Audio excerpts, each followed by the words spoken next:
we're on. Hey everybody, I'm Jacob.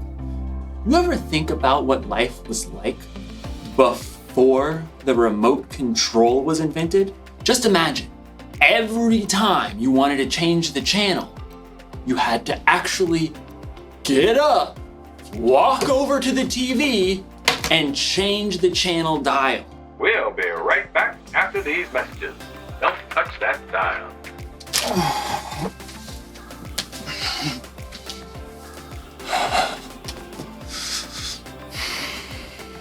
I should appreciate you more. But we're not here to talk about remote controls. We're here to talk about self-control. Self-control is choosing to do what you should even when you don't want to. Hey, wouldn't it be cool if we had a remote control for ourselves? An actual self-control? That way, if I was ever feeling bored or something, I could just, change the channel. Like, all right, you varmint. You've met your match. I'm the fastest channel switcher on this side of the Colorado.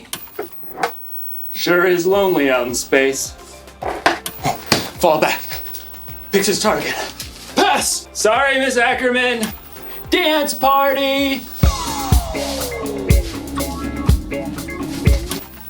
I'm the Turquoise Avenger. I knight thee!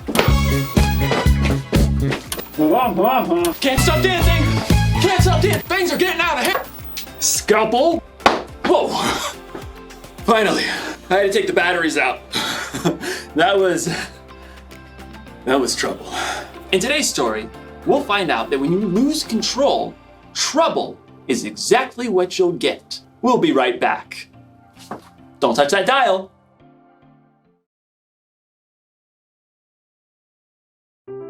The Bible. It's 66 books of history, stories, letters, and poetry that fit together to form God's one big story. The epic adventure of how He created us and loves us so much that He made a way to rescue us.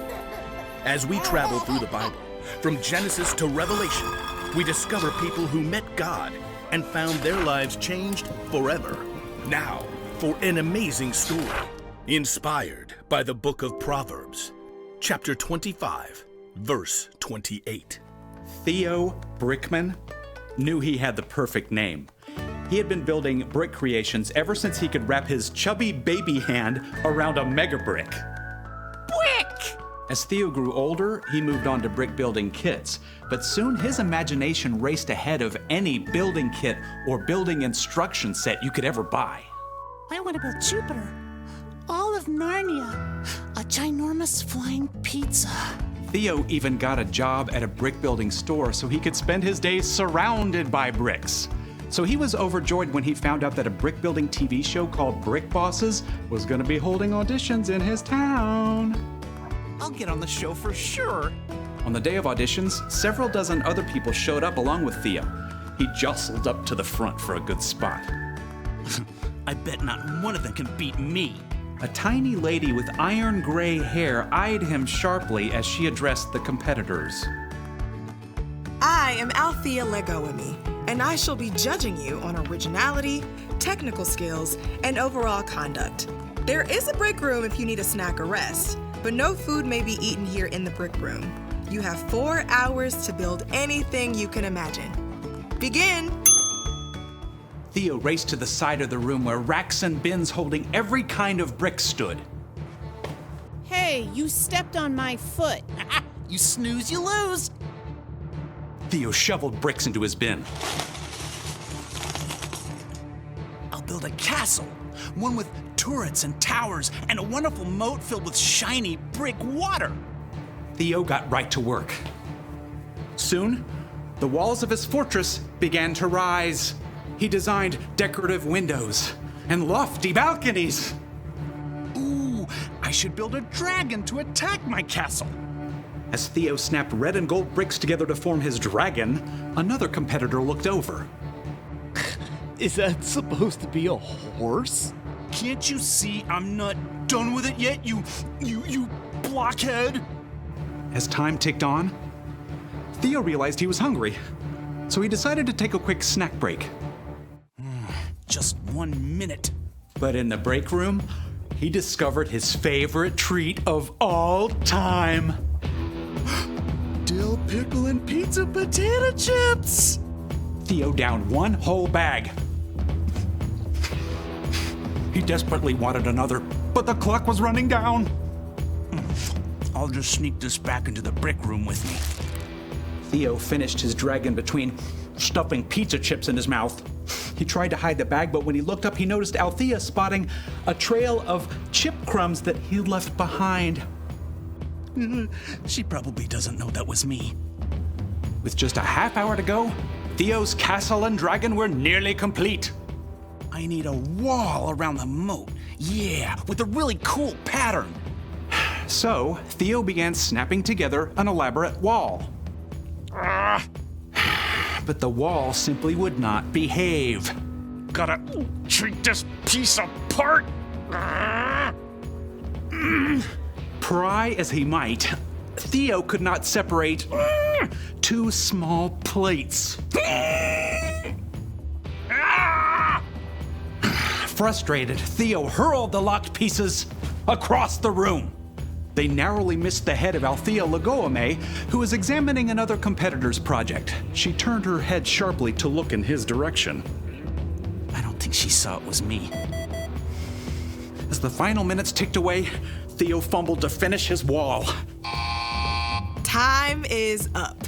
Wheel your creations up to the judging stand. Theo glanced around as he wheeled his work table up to the front. Mine's the best! But as Theo slid his table into position, it bumped over a crack in the floor. A big section of his perfect wall tilted and then crashed down. No! It was too late. Time was up, so Theo was not allowed to repair the wall. No fair. Theo sulked all the way through judging. When the names of the winners were announced, Theo's was not among them. What a waste of time. Theo stormed up to Althea. So, it was my castle wall, right? If that hadn't fallen, I would have won? It wasn't the castle wall, actually. It was your wall. What? Part of your score was conduct. How you acted and followed the guidelines and treated others throughout the audition. But I built the best creation. You do an excellent job of building without instructions, but it's pretty hard to go through life without instructions. My favorite guide for life is the book of Proverbs. You mean in the Bible? Exactly. Proverbs 25:28 says, "A person without self-control is like a city whose walls are broken through." Oh. If your own wall was in good shape, I think you would have won today and caused a lot less trouble for yourself and the people around you. But that's not... What if I do? Work on my self-control wall, I mean. Then you should definitely audition again next season.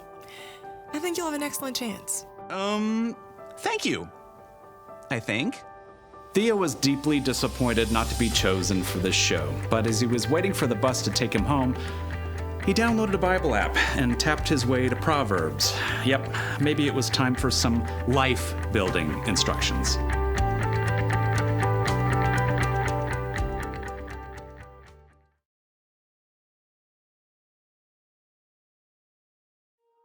One of the wisest people ever, King Solomon, wrote this: "A person without self-control is like a city whose walls are broken through." People used to live in cities with walls around them to protect themselves from their enemies. So, if there was ever a hole in the wall, it meant trouble. You may not have ever lived in a city with a wall, but you can imagine what it would be like if there was a hole in the wall of your home. Ma, there's rain coming through the hole again. And there's a tiger. Huh. Oh, tiger, Ma! Walls are there to protect us from harm. When we lose control, it's like those walls are broken through. And that can mean trouble. When you're not controlling yourself. Can't stop dancing! You're not paying attention to the things or people around you. And that's when things get broken. And when you or other people get hurt. Fall back. Picks his target. Pass! Sorry, Miss Ackerman. Oops. So, here's the one thing to remember today. When you lose control, it can cause trouble. But I'm gonna let you in on a little secret. If you really want to control yourself, you're gonna need some help. Here's the good news. Self-control is a fruit of the Spirit. That means when you put your trust in Jesus and follow Him, the Holy Spirit will be there to help you keep control. Because control is something everyone needs. It's okay. It's fixed now. Oops. Well, I reckon it ain't then. Time to ride off into the sunset. Partner. Come on, Bessie, let's go! Yeah!